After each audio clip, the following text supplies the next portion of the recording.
Monsieur le Président de la Commission des Finances, Monsieur le rapporteur général, mes chers collègues. Le PLFG repose sur une prévision de croissance de 0,7% pour 2025, après 1,1% en 2024. Ce chiffre, jugé plausible par le Haut Conseil des finances publiques, traduit une économie qui manque de moteur interne.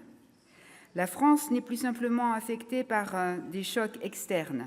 Elle subit les effets cumulatifs d'un affaiblissement de la demande, d'une politique fiscale mal calibrée, d'un assèchement de l'investissement public et d'un climat d'incertitude économique. Ce contexte conduit naturellement à un déficit public élevé qui n'a plus rien de conjoncturel. Le Haut Conseil des finances publiques le rappelle, le déficit est désormais structurel, indépendamment du cycle économique. À ce déficit structurel s'ajoute une dynamique de dette particulièrement préoccupante. Le ratio de dette publique atteindrait 116% du PIB en 2025, soit une progression de près de 3 points en un an. Ce phénomène est observé dans aucun autre grand pays de la zone euro. De 2023 à 2025, nous cumulons près de 8 points de dette supplémentaires.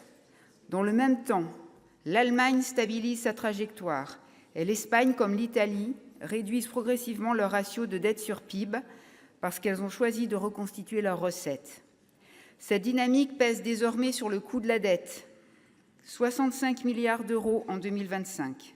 Et les taux français se situent aujourd'hui au niveau de l'Italie, quand ils étaient historiquement plus proches de ceux de l'Allemagne.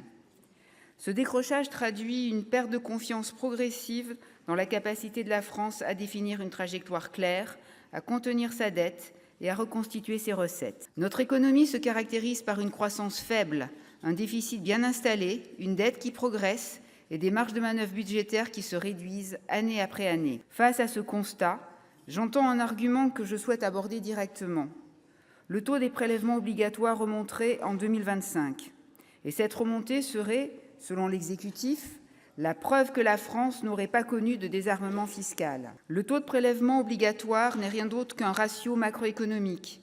Lorsque le PIB stagne ou progresse à un rythme anémique, ce qui est précisément le cas de la France, le taux de prélèvement obligatoire peut remonter mécaniquement, indépendamment de toute hausse d'impôts. Pour connaître l'orientation réelle d'une politique fiscale, il faut examiner les taux, les assiettes, les dispositifs créés ou supprimés.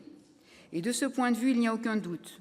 Depuis 2017, les prélèvements obligatoires ont été réduits, qui plus est en période de crise, et d'ailleurs cela continue en 2026 avec l'accélération de la suppression de la CVAE. Depuis 2017, l'ensemble des décisions budgétaires représente environ 60 milliards d'euros de recettes supprimées chaque année.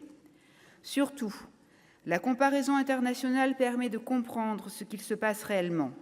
Car contrairement à une idée répandue, les dépenses publiques françaises n'ont pas dérapé au cours de la dernière décennie. Elles sont restées globalement stables, à un niveau certes élevé, mais constant, autour de 57% du PIB avant la crise sanitaire, et encore aujourd'hui à un niveau quasiment identique. En revanche, les recettes publiques ont diminué de manière structurelle, là où d'autres pays, l'Espagne, l'Italie, l'Allemagne, ont, après la crise sanitaire, combiné la stabilisation de la dépense et consolidation des recettes. La France a fait un autre choix. Elle a laissé se réduire le périmètre de ses recettes fiscales sans stratégie permettant de sécuriser ses capacités de financement. Ainsi, notre pays ne se distingue pas par des dépenses excessives, mais par une contraction volontaire de ses recettes. Contraction qui explique aujourd'hui une large part de la dérive du déficit public. Ce n'est pas d'une dépense incontrôlée dont souffre la France, mais d'une érosion volontaire de ses recettes, érosion qui a affaibli la capacité de l'État à financer ses missions. Mes chers collègues, il est bien évident qu'il nous faut maîtriser la dépense publique, mais il est tout aussi important de donner au pays les recettes nécessaires à son bon fonctionnement. Cela ne veut pas dire forcément dépenser plus, mais dépenser juste. Cela ne veut pas dire forcément imposer plus, mais imposer juste. En la matière, la loi de finances initiale pour 2025 était loin du compte, et ce ne sont pas les quelques ajustements portés par la Commission des finances que nous tenons néanmoins à saluer qui nous permettront de voter ce PLFG